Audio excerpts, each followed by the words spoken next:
Mohon penjelasannya tentang anak hasil zina. Untuk mendapatkan akte kelahiran anak tersebut dimasukkan kakak kakek neneknya. Karena untuk mendapatkan akte harus ada buku nikah dari orang tuanya. Ada sebagian orang yang mengatakan itu benar dan nanti kakeknya bisa menjadi walinya kalau mau nikah. Oh, ini tidak punya bapak kok. Ya. Bapak ibunya polah. Ini tidak punya bapak. Cara nasab tidak punya. Mergo polah laki-laki dan wanita. Meski secara biologis itu yang menghamili itu bapaknya, namun secara syariat itu bukan bapaknya. Gara-gara polai wong tuane, madorotnya sampai menimpa anak yang tidak tahu apa-apa. Wong tua mung gelem penake tok. Padahal Allah sudah sediakan pintu halal. Kenapa pilih pintu haram? Wah, nggak asik kalau pintu halal. Kalau pintu halal habis nikah harus memberikan nafkahnya ini itu dan lain sebagainya. Mending pintu haram. Kalau pintu haram, kue kabruk selesai, udah. Nah, karo kewan kok aji kewan kan ini.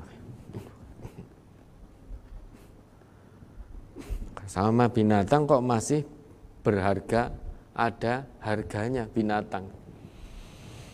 Kalau binatang wajar kabruk karena nggak punya nur, nggak punya fitrah, nggak punya akal sehat. Adanya hanya hawa nafsu. Nah, manusia itu diberi oleh Allah fitrah. Bisa membedakan mana yang hak, mana yang batil. Diberi akal sehat. Kok mau asal kabruk? Sudah ada pintu halal, kenapa pilih pintu haram? Ini bertanya, ini mesti ada kejadian. Akhirnya terjadi betul. Polah orang genah, kemudian perempuannya hamil, lanangnya melayu. Yang menghamili tidak bertanggung jawab, melayu, mung gelem nyirami tok ora gelem ngerawat. Nah, nanti lari nyirami tanaman lain. Nanti begitu lagi lari lagi. Akhirnya perempuannya hamil melahirkan anaknya perempuan, bingung ketika mau nikah. Kemudian dimasukkan dalam akte kakek dan neneknya. Dalam akte kakek dan neneknya yang berhak menjadi wali nasab itu dari jalur bapak. Ya, itu bukan bapaknya. Nah, nanti maka wali hakim. Karena secara syariat itu bukan bapaknya. Akhirnya anaknya tadi diakoke anaknya baik. Masuk dalam akte diakoke anaknya baik. Padahal bukan anaknya baik. Padahal itu cucunya. Anak kandung dari anaknya. Anak kandung dalam arti itu anak biologis yang menghamili tadi. Misalkan yang menghamili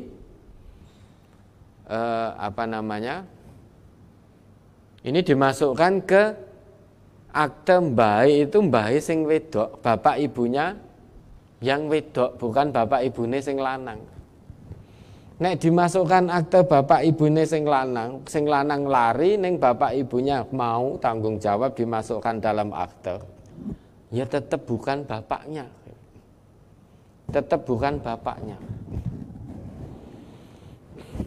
Kemudian dimasukkan dalam akte bapak ibunya, artinya sing wedok tadi. Diakoke anake mbahe. Padahal ibunya ngerti kalau itu bukan anak dari bapak ibunya. Ibunya tahu persis bahwa itu anak dia sendiri. Karena untuk menutup malu, lantas dimasukkan ke dalam akte bapak ibunya.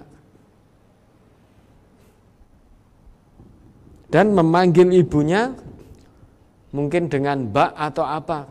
Ya dengan mbak, karena ibunya tadi anak mbak juga. Maka manggil ibunya mbak. Nah, anaknya dia sendiri memanggil dirinya mbak dan masuk ke dalam akte mbak, manggil mbak jadi bapak, jadi ibu. Ini bagaimana? Ada unsur kebohongan. Ada unsur kebohongan. Ya sudah, kalau memang mau memasukkan akte itu, katakan terus terang, qulil haqq walau kana murran. Jujur. Kalau kita jujur, Allah akan berikan jalannya. Oh, enggak bisa. Wong ngene-ngene wis mesti mboten saged niku. Kata siapa mesti mboten saged? Kan kata manusia. Kalau kata Allah tidak. Allah itu ya akan senantiasa menolong hambanya yang jujur. Mau memasukkan ke dalam akte baik, katakan sejujurnya. Meski pahit akibatnya yang paling pahit tidak bisa dimasukkan ke dalam akte baik. Ya ora apa-apa. Namun kita junjung tinggi kejujuran, karena kita jujur itu adalah perintah Allah, perintah Rasul. Kalau mentaati perintah Allah, perintah Rasul dengan ikhlas, sabar, mujahadah, istiqomah, Allah tidak akan tinggalkan hambanya yang jujur. Allah akan berikan makhraj, berikan jalan keluar. Man yattaqillaha yaj'al lahu makhraja. Barang siapa yang bertakwa kepada Allah, Allah akan berikan makhraj. Makhraj di situ masih umum, artinya sesuai kehendak Allah. Apapun, dari manapun solusinya sekehendak Allah. Namun syarat untuk mendapatkan makhraj solusi dari Allah harus takwa. Salah satu ciri hamba Allah yang bertakwa adalah jujur. Jujur mengatakan yang sesungguhnya apapun, sepahit apapun akibatnya. Oh lah, ini kalau jujur nanti tidak bisa masuk ke dalam akte baik. Kata siapa? Itu kan kata manusia. Makhluk itu tidak bisa menghalangi kehendak Sang Khalik. Sekuat apapun makhluk tidak bisa menghalangi kehendak Sang Khalik. Siapa tahu makhraj solusi dari Khalik, dari Allah nanti, hatinya makhluk digerakkan kemudian bisa. Kita tidak tahu, namanya makhraj di situ masih umum, nakiroh sifatnya. Masih umum. Kalau kata manusia tidak bisa, ternyata Allah ngendiko bisa. Dengan syarat bertakwa tadi, katakan jujur, jangan bohong. Kalau bohong hati-hati. Sedangkan kita sebagai umat Nabi Muhammad sudah diwanti-wanti oleh Nabi kita. Wa iyyakum wal kadziba. Dan jauhkanlah dirimu dari perbuatan dusta, perbuatan bohong. Mengapa? Fa innal kadziba yahdi ilal fujur. Karena perbuat bohong, berkata dusta, tidak jujur, itu akan membawamu kepada satu kedurhakaan. Ya, durhaka kepada Allah. Kita bicara tidak jujur, bicara bohong, itu sedang durhaka kepada Allah. Mengapa? Karena Allah perintahkan kita untuk berkata jujur. Sedang kita berbohong, berarti kita menentang perintah Allah. Orang yang menentang perintah Allah berarti dia durhaka kepada Allah. Orang yang durhaka yahdi ilan nar, kedurhakaan itu akan menyeret pelakunya pada neraka, membawa pelakunya masuk menuju neraka. Wa ma yazalur rajulu yakdzibu wa yataharral kadziba hatta yuktaba indallahi kadzaban. Meskipun demikian, sudah tahu apa yang menjadi ketetapan Rasulullah, yaitu agar kita jauhkan diri kita dari berbuat bohong. Meski tahu bohong itu satu kedurhakaan, dilarang keras oleh Allah, oleh Rasul. Meski sudah tahu begitu, namun akan selalu ada demi meraih keuntungan-keuntungan duniawi. Akan ada orang yang senantiasa berbohong, bayataharral kadhiba, dan memilih kebohongan, hatta yuktaba indallahi kadzaban, hingga dia dicatat di sisi Allah sebagai pembohong, sebagai pendusta hanya demi mengejar keuntungan duniawi. Maka kulil haq walau kana murran, jangan takut berkata jujur. Memang biasanya orang berkata jujur itu awalnya akibatnya pahit. Namun dia berkata jujur itu karena murni ikhlas mengikuti, bersegera menjalankan seruan Allah, seruan Rasulullah. Meski awalnya pahit, namun akhirnya akan manis, khilwah. Akan manis karena solusinya dia dapatkan dari Allah, akan Allah berikan solusinya. Orang tidak berkata jujur, awalnya manis akibatnya. Awalnya manis tidak berkata jujur. Nah, seperti ini kan manis. Nanti bisa menikah, bisa ini itu sehingga punya bapak dan lain sebagainya. Namun akhirnya nanti di hadapan Allah rugi. Akibatnya pahit. Manis di hadapan manusia, pahit di hadapan Allah. Maka tinggal pilih, mau manis di hadapan manusia akibatnya, namun akibatnya di hadapan Allah pahit, atau pahit di hadapan manusia namun manis di sisi Allah. Tinggal pilih. Tinggal pilih ya. Jangan takut berkata jujur. Memang pahit, awalnya pahit, namun hasil akhirnya luar biasa.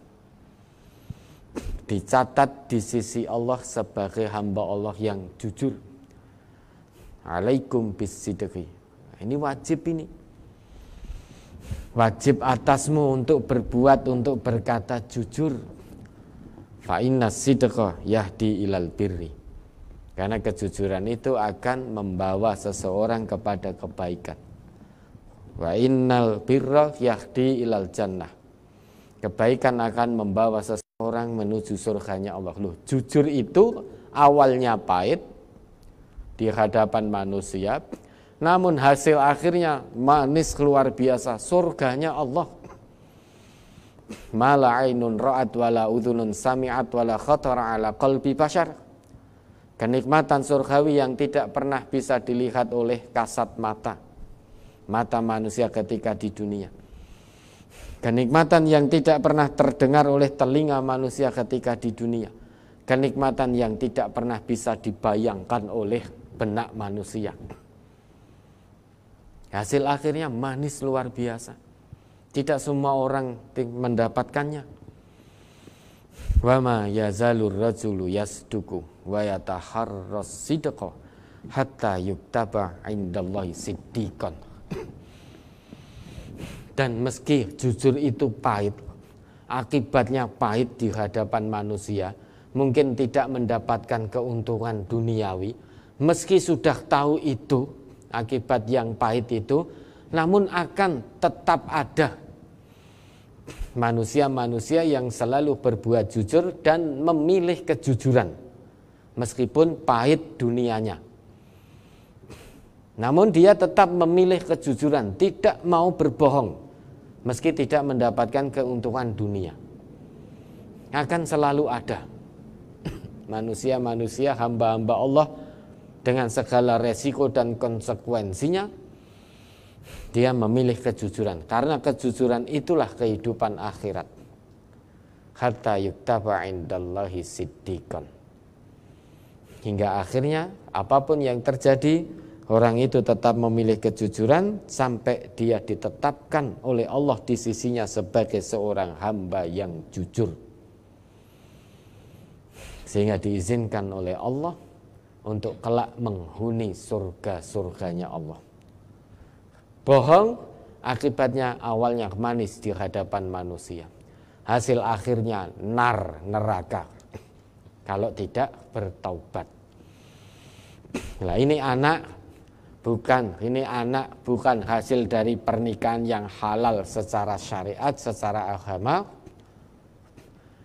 dimasukkan ke dalam akte kakek dan neneknya, tetap tidak punya bapak.